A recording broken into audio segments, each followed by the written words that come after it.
ನಾನು ಇಲ್ಲಿವರೆಗೂ ನೋಡಿರೋ ಪ್ರಕಾರ ನಮ್ಮ ಕರ್ನಾಟಕದಲ್ಲಿ ನಾವು ಯಾವುದೇ ರೀತಿ ದೇವಸ್ಥಾನಕ್ಕೆ ಹೋದ್ರೆ ದಕ್ಷಿಣನ ಉಂಡಿಗಳಿಗೆ ಕಾಸು ಹಾಕೋದು ನಮ್ಗೆ ಇಷ್ಟ ಆದ್ರೆ ಆಗ್ತೀವಿ, ಇಲ್ಲಾಂದ್ರೆ ಇಲ್ಲ.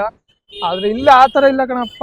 ಅಯ್ಯೋ ಕೇಳ್ಬೇಕಾ, ಈ ದೇವಸ್ಥಾನಕ್ಕೆ ಬಂದಿದ್ದೀವಿ, ಇಲ್ಲೂ ಸಹ ದಕ್ಷಿಣೆ. ಅದರಲ್ಲದೆ ದೇವ್ರ ನೋಡೋಕ್ಕೋಸ್ಕರನೇ ದಕ್ಷಿಣ ಕೊಡಿ. ಅದರಲ್ಲದೆ ಇಲ್ಲ ಅಂದ್ರೆ ದೇವ್ರ ನೋಡೋಕ್ಕೆ ಒಳಕ್ಕೆ ಬಿಡ್ತಾ ಇರಲಿಲ್ಲ. ದೇವ್ರನ್ನ ನೋಡಕ್ಕಂತ ಒಳಕ್ಕೆ ಹೋದ್ರೆ ಆ ಕಡೆ ಕರ್ಕೊಂಡೋಗಿ ಅಮೌಂಟ್ನ ಕಟ್ಟಿಸ್ಕೊಂಡು ಆಮೇಲೆ ದೇವ್ರನ್ನ ನೋಡೋಕ್ಕೆ ಬಿಡ್ತಾ ಇರೋದು. ಇದೊಂದು ಸ್ವಲ್ಪ ಬೇಜಾರಂಥ ವಿಷಯ. ಅದರಲ್ಲದೆ ದೇವ್ರನ್ನ ನೋಡಕ್ಕೆ ಏನಕ್ಕೆ ದುಡ್ಡು ಕೊಡ್ಬೇಕು ಅಂತ ಅದರಲ್ಲೂ ಗೊತ್ತಿಲ್ಲ.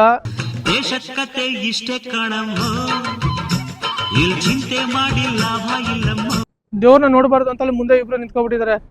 ಯಾರೇ ಬಂದ್ರು ಅಲ್ಲಿ ಕರ್ಕೊಂಡೋಗಿ ಅಲ್ಲಿ ಅಮೌಂಟ್ನ ಕಟ್ಟಿಸಿ ಒಬ್ರಿಗೆ 20 ರೂಪಾಯಿ ಪರ್ ಹೆಡ್ನ ತಗೊಂಡು ಅದಾದ ನಂತರ ದೇವ್ರನ್ನ ಒಳಗೆ ಬಿಡ್ತಾರದು. ಅದರಲ್ಲೂ ಅಲ್ಲದೆ ತೀರ್ಥ ಕೊಡಬೇಕು ಅಂದ್ರೂ ಅದಕ್ಕೆ ದುಡ್ಡು ಕೊಡ್ಬೇಕಂತ. ಇಲ್ಲಿ ಏನಕ್ಕಂತ ಗೊತ್ತಿಲ್ಲ, ಈ ಥರ ಆಚಾರ ವಿಚಾರಗಳು ಏನಕ್ಕೆ ಈ ಥರ ಮಾಡ್ಕೊಂಡಿದ್ದಾರೆ ಅಂತ ಗೊತ್ತಿಲ್ಲ. ಆದರೆ ಎಲ್ಲದಕ್ಕೂ ಸಹ ಅಮೌಂಟ್ನ ಕೊಡಬೇಕು ಅಂತ ಹೇಳ್ತಾರೆ. ಅದು ನನ್ನ ಪ್ರಕಾರ ತಪ್ಪು. ಅದರಲ್ಲದೆ ತೀರ್ಥಕ್ಕೂ ಅಮೌಂಟ್ ಕೊಡಬೇಕು, ಏನಕ್ಕಂತ ಗೊತ್ತಿಲ್ಲ. ಇದೇ ರೀತಿ ಜಗನ್ನಾಥ ಟೆಂಪಲ್ ಅಲ್ಲೂ ಹಂಗೆ ಆಗಿದ್ದು. ಪೂರಿ ಜಗನ್ನಾಥ ಟೆಂಪಲ್ ಒಳಗೆ ಹೋದ್ರು ಅಲ್ಲೂ ಸಹ ತೀರ್ಥ ಕೇಳಿದ್ರೆ ತೀರ್ಥಕ್ಕೆ ಅಮೌಂಟ್ ಕೇಳ್ತಾ ಇದ್ದಾರೆ. ಇಲ್ಲಿ ಸಾಕ್ಷಿ ಟೆಂಪಲ್ ಬಂದರೆ ಸಾಕ್ಷಿ ಟೆಂಪಲಲ್ಲೂ ಸಹ ಅದೇ ಅಮೌಂಟು. ಏನಕ್ಕೆ ಈ ಥರ ಕೇಳ್ತಾ ಇದ್ದಾರೆ ಅಂತ ಗೊತ್ತಿಲ್ಲ. ನೋಡೋಣ, ನೆಕ್ಸ್ಟ್ ಟೆಂಪಲು ಸನ್ ಟೆಂಪಲ್ಗೆ ಹೋಗ್ಬೇಕು. ಸನ್ ಟೆಂಪಲ್ ಇದೇ ರೀತಿ ಆಗುತ್ತೆ ಅಂತ ಗೊತ್ತಿಲ್ಲ, ನೋಡೋಣ ಏನಾಗುತ್ತೆ ಅಂತ. ಅದರಲ್ಲಂತ ಫುಲ್ಲು ಗೋಲ್ಮಾಲೆ. ಅಮೌಂಟ್ ಬಂದರೆ ಇಲ್ಲಿ ಒಡಿಶಾ, ಅಮೌಂಟ್ ಇಲ್ಲ ಅಂದರೆ ಒಡಿಶಾ ನೋಡೋಕ್ಕೆ ಆಗಲ್ಲ. ಎಲ್ಲರೂ ಸಹ ಅಮೌಂಟು. ಇಲ್ಲಿ ನೀವು ದೇವ್ರು ನೋಡಕ್ ಬರಲ್ಲ, ಬರೀ ಅಮೌಂಟ್ನ ಕೈಲಿ ಇಟ್ಕೊಬತ್ತೀರಾ, ಅಮೌಂಟ್ನ ಖರ್ಚು ಮಾಡ್ಕೊಂಡು ಹೋಗ್ತೀರಾ, ಅಷ್ಟೇ ಹೊರತು ಇನ್ನೇನು ಇಲ್ಲ.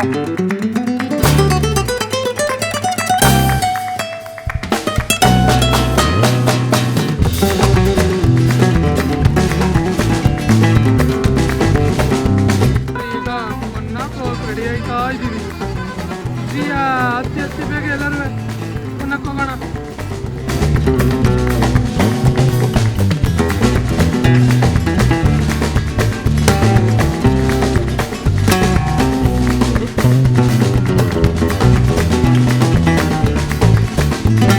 ಇವಾಗ ಸಾಕ್ಷಿ ಗೋಪಾಲ್ ಟೆಂಪಲ್ ನ ನೋಡ್ಕೊಂಡು ಡೈರೆಕ್ಟ್ ಕೋನಾರ್ಕ್ ಸನ್ ಟೆಂಪಲ್ ಬಂದ್ಬಿಟ್ಟಿದೀವಿ. ಇಲ್ಲಿ ಎಂಟ್ರಿ ಫೀಸ್ ಎಷ್ಟು ಅಂತ ಗೊತ್ತಿಲ್ಲ, ಎಂಟ್ರಿ ಫೀಸ್ನು ಸಹ ನೋಡ್ಬೇಕು. ಹಾಗೆ ಪೂರಿಯಿಂದ ಕೋನಾರ್ಕ್ಗೆ ಬಸ್ ಟ್ರಾವೆಲ್ ಅಂತೂ ಚೆನ್ನಾಗಿದೆ. ಹಾಗೆ ಪರ್ ಹೆಡ್ 50 ರೂಪೀಸ್. ಎಲ್ಲರೂ ಬನ್ನಿ ನೋಡಿ. ಹಾಗೆ ನನ್ನ ಹತ್ರ ಇನ್ನ 10 ರೂಪೀಸ್ ಇಲ್ಲ. 10 ರೂಪೀಸ್ ಬಂದಾದ್ಮೇಲೆ ಏನಕ್ಕೆ ಇಲ್ಲಿ ಬಂದಿದ್ದೀನಿ ಅಂತಾನು ಹೇಳ್ತೀನಿ. ಬನ್ನಿ ತೋರಿಸ್ತೀನಿ ಏನಕ್ಕೆ ಅಂತ. Navagraha temple entry exit this is sorry, ಇದು ಎಕ್ಸಿಟ್ ಅಂತೆ, ಈ ಕಡೆ ಎಂಟ್ರಿ ಅಂತೆ. ನಾವು ತಪ್ಪಿಕೊಂಡು ಹೋಗ್ತಾ ಇದ್ದೋ. ಅಲ್ಲಿನ ಗೈಡೆನ್ಸ್ಗಳು ಹೇಳಿದ್ರ ಪ್ರಕಾರ ಹೀಗಿದೆ, ಹಿಂಗ್ ಹೋಗ್ಬೇಕು. ಏನ್ ಗುರು ಹಿಂಗುವೆ? ಅಲ್ಲಿ ಸಮುದ್ರದ ಹತ್ರ ನೋಡಿದ್ರೆ ಯಾರು ಇಲ್ಲ, ಇಲ್ಲಿ ಕೋನಾರ್ಕಲ್ಲಿ ಹಿಂಗುವೆ ಇಷ್ಟೊಂದು ಜನ. ಯಪ್ಪ ಇಷ್ಟೊಂದು ಗೋಡಂಬಿ.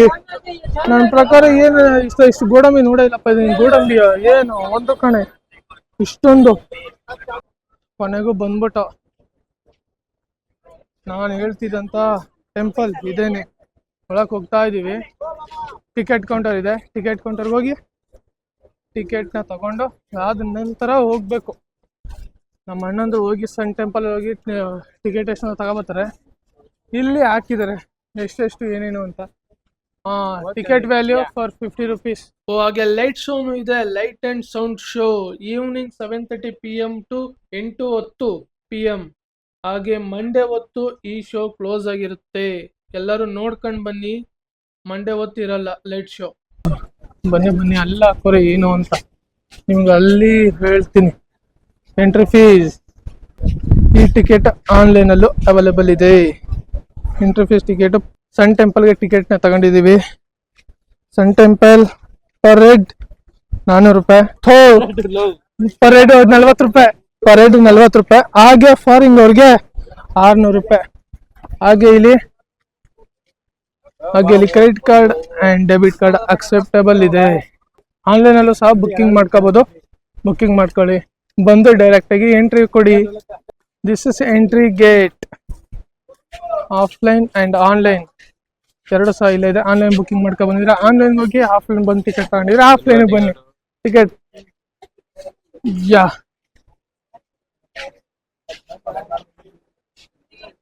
QR ಕೋಡ್ನೆಸ್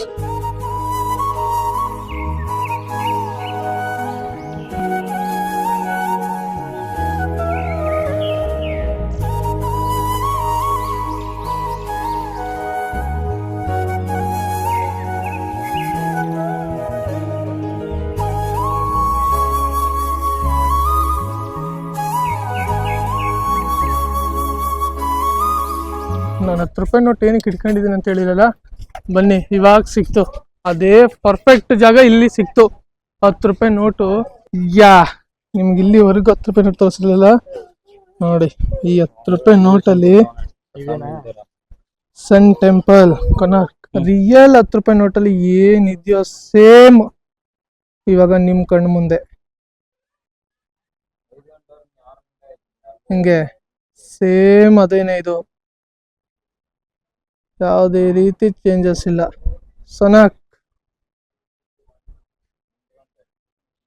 ಸನ್ ಟೆಂಪಲ್ ಇದು 13ನೇ ಸೆಂಚುರಿಯಲ್ಲಿ ಕಟ್ಟಿಸಿರುವಂತ ಟೆಂಪಲ್ ಇದು. ಆದ್ರೆ ಮೇಲ್ಗಡೆ ಹೋಗಕ್ ಬಿಡ್ತಾ ಇಲ್ಲ, ಇಲ್ಲಿ ಮಾತ್ರ ಬಿಟ್ಟಿರೋದು.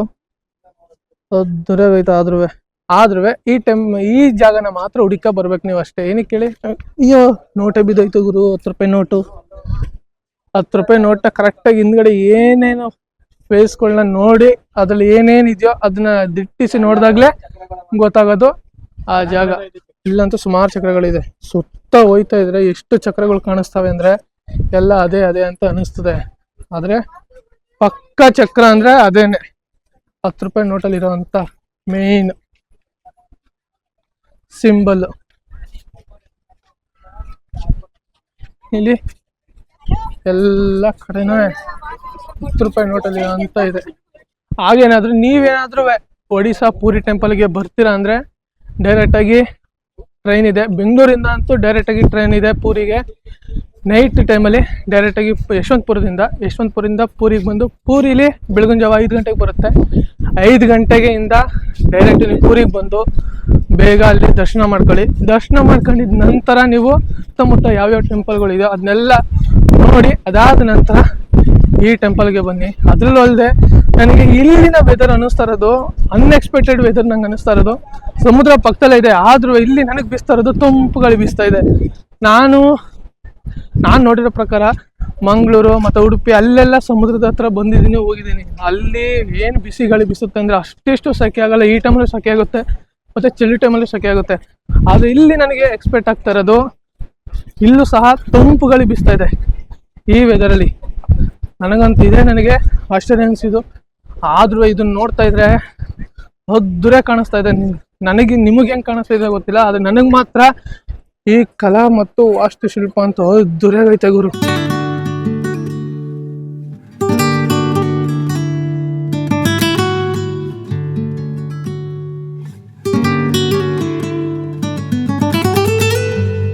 ಆದ್ರೂ ಇಲ್ಲಿಗೆ ಬಂದವರು ಯಾವುದೇ ರೀತಿ ಅಕ್ಕಪಕ್ಕ ಏನು ನೋಡಿದ್ರೆ ಡೈರೆಕ್ಟ್ ಆಗಿ ಏನಕ್ಕೆ ಬರ್ತಿರೋ ಅದನ್ನ ನೋಡ್ಕೊಂಡು ಹಾಗೆ ಹೋಗಿ. ಯಾವುದೇ ರೀತಿ ಅಕ್ಕಪಕ್ಕ ಏನಾದ್ರು ಬೇಕು ಗೀಕು ಅಂದ್ರೆ ಪಕ್ಕ ಡಮ್ಕಿ ಡಮಲ್ ತುದಾಂಡಲ್ ಯಾಮರಿಸ್ತಾರೆ, ದುಡ್ಡಂತ ಕಿತ್ ಕಳಿಸ್ತಾರೆ. ಅದಕ್ಕೋಸ್ಕರ ಯಾವುದೇ ರೀತಿ ತಲೆ ಕೆಡಿಸ್ಕೊಳ್ದೇನೆ ಏನಕ್ಕೆ ಬಂದಿದ್ರು ಅದನ್ನ ಮುಗಿಸ್ಕೊಂಡು ಅದನ್ನ ನೋಡ್ಕೊಂಡು ಫೋಟೋಶೂಟ್ ಮಾಡಿಸ್ಕೊಳ್ಳಿ. ಇಲ್ಲಿ ಫೋಟೋಶೂಟ್ ಅವೈಲೇಬಲ್ ಇದೆ. ಆದ್ರೆ ಸುಮ್ಮನೆ ಅಮೌಂಟ್ ಜಾಸ್ತಿ. ಐಫೋನು, ಸ್ಯಾಮ್ಸಂಗು, ಬ್ರ್ಯಾಂಡೆಡ್ ಫೋನ್ಗಳಿದ್ರೆ ಫೋಟೋ ತಗೊಳ್ಳಿ, ಹಾಗೆ ಒಯ್ತಾ ಇರಿ ಸುಮ್ಮನೆ. ಶಾಪಿಂಗ್ ಅಂತೂ ತುಂಬಾ ಇದೆ, ಹಂಗಂದ್ಬಿಟ್ಟು ಶಾಪಿಂಗ್ ಮಾಡ್ಕೊಂಡು ದುಡ್ಡನ್ನ ವೇಸ್ಟ್ ಮಾಡ್ಕೋಬೇಡಿ. ಅಗತ್ಯ ಇದ್ರೆ ಮಾತ್ರ ಶಾಪಿಂಗ್ ಮಾಡಿ, ಇಲ್ಲ ಅಂದ್ರೆ ಯಾವ್ದೇ ರೀತಿ ಮಾಡಕ್ ಹೋಗ್ಬೇಡಿ. ಹೆಂಗ್ ಬರ್ತಾರ ಹಂಗೆ ಒಯ್ತಾ ಇರಿ. ಎಲ್ಲರೂ ಬಂದು ಶಾಪಿಂಗ್ ನ ಮಾಡ್ತಾ ಇದೀವಿ, ಅಷ್ಟೊಂದು ಶಾಪಿಂಗ್ ಮಾಡ್ತಿಲ್ಲ. ಇದರಲ್ಲಿ ರೇಡಿಯಂ ಇದೆ ಅಂತೆ, ಇದರಲ್ಲಿ ಗ್ರೀನ್ ಬರುತ್ತಂತೆ, ಇಲ್ಲ ಇದರಲ್ಲಿ ರೆಡ್ ಬರುತ್ತಂತೆ ರೇಡಿಯಂ, ಮತ್ತೆ ಬ್ಲ್ಯಾಕ್ ಇದೆಯಲ್ಲ ಅದರಲ್ಲಿ ರೆಡ್ ಬರುತ್ತಂತೆ ರೇಡಿಯಂ. ಅದ್ ಯಾವ ತರ ಕಲರ್ ಬರ್ತದೆ ಅಂತ ಗೊತ್ತಿಲ್ಲ, ಟ್ರೈ ಮಾಡೋಣ ಅಂತ ತಗೋತಾ ಇದೀವಿ. ಯಾಮರದ್ರಲ್ಲಿ ನಾವು ಎಕ್ಸ್ಪೋರ್ಟ್ ಗೊತ್ತಲ್ಲ, ನಾವು ನೋಡೋದು ಯಾವ ರೀತಿ ತಗೋಬೇಡಿ ಅಂತ ಆಲ್ರೆಡಿ ಹೇಳ್ದೆ. ನೋಡ್ದು ಏನೋ ಒಂಥರ ಚೆನ್ನಾಗೈತಲ್ಲ ಒಂದ್ ತಗೊಂಡೋಗೋಣ ಅಂತ ಬಂದಿರೋದಕ್ಕೆ ಅದೇ ತರದ್ ಏನ್ ಬೇಕೋ ಅದನ್ನ ತಗೊಂಡೋಗ್ತಾ ಇದೀವಿ ಅಷ್ಟೇ, ಬಿಟ್ರೆ ಇನ್ನೇನು ಇಲ್ಲ.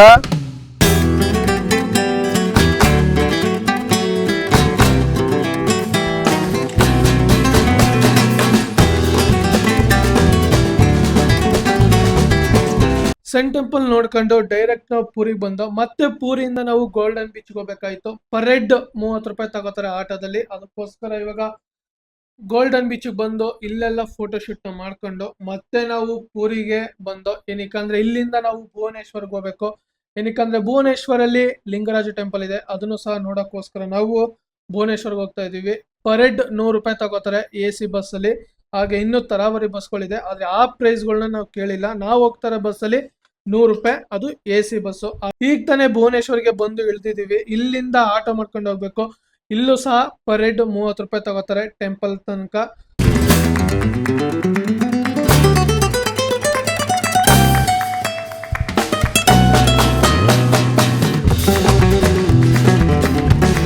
ಇವಾಗ ನಾವು ಟೆಂಪಲ್ ಮುಂದೆ ಇದ್ದೀವಿ. ಆದ್ರೆ ಇಲ್ಲೂ ಸಹ ಯಾವುದೇ ರೀತಿ ಫೋನ್ಗಳು ಅಲೌಡ್ ಇಲ್ಲ ದೇವಸ್ಥಾನದೊಳಗೆ. ಅದಕ್ಕೋಸ್ಕರ ನಾನು ಯಾವುದೇ ರೀತಿ ವಿಡಿಯೋ ಮಾಡೋಕ್ಕಾಗಲ್ಲ.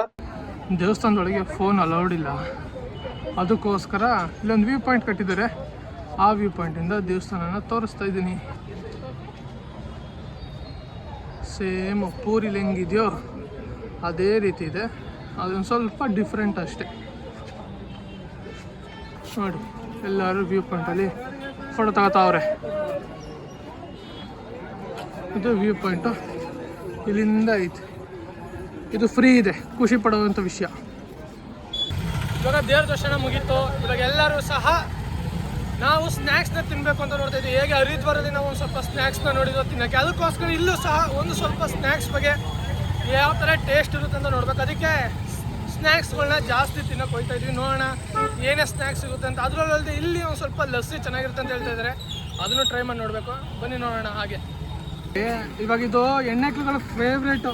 ಇದು ಬಿಟ್ಬಿಟ್ರೆ ಎಣ್ಣೆಕ್ಳುಗಳು ಪ್ರಾಣನೇ ಬಿಟ್ಬಿಡ್ತಾರೆ. ಅದಾಗಿ ಇಷ್ಟು ಕೊಟ್ರು ತಿನ್ಬಿಡ್ತಾರೆ ಬೇಕಾರೆ. ರೆಡಿ ಆಯಿತು ಪಾನಿಪುರಿ ಅಂತ ಹೇಳೋರೆ. ಫುಲ್ಲು ಸುಖಾಪುರಿ ಮಾಡ್ದಂಗೆ ಕೊಟ್ಟವ್ರೆ. ಅದಕ್ಕೆ ಒಂದೇ ಒಂದು ಸ್ವಲ್ಪ ಪಾನಿ ಹಾಕೊಂಡು ಒಂದು ತಿಂದು ನೋಡವ ಯಾವ ಥರ ಇರ್ತದೆ ಅಂತ. ನಮಗೆ ಹರಿದ್ವಾರಲ್ಲಿ ತಿಂದಾಗ ಆ ರುಚಿ ಬಂದಿತ್ತು.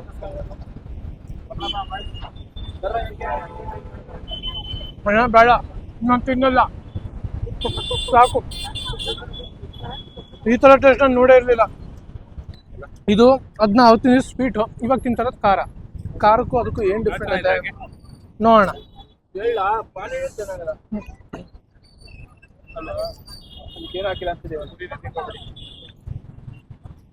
ಅಣ್ಣ, ಇದನ್ನ ನಾವು ಗೋಲ್ಗಪ್ಪ ತಿಂದಾದ್ಮೇಲೆ ಲಾಸ್ಟ್ ಸುಖಾಪುರಿ ಕೊಡ್ತಾರೆ, ಅದೇ ಇದು.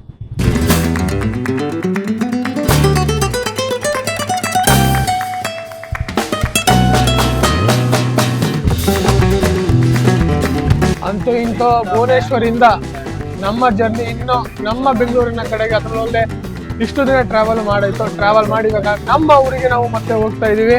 ಮತ್ತೊಮ್ಮೆ ಇದೇ ಥರ ಮತ್ತೊಂದು ವಿಡಿಯೋದಲ್ಲಿ ಸಿಗೋಣ. ಹಾಗೆ ಜೈ ಹಿಂದ್ ಕರ್ನಾಟಕ, ಮತ್ತೆ ವಂದನೆಗಳು.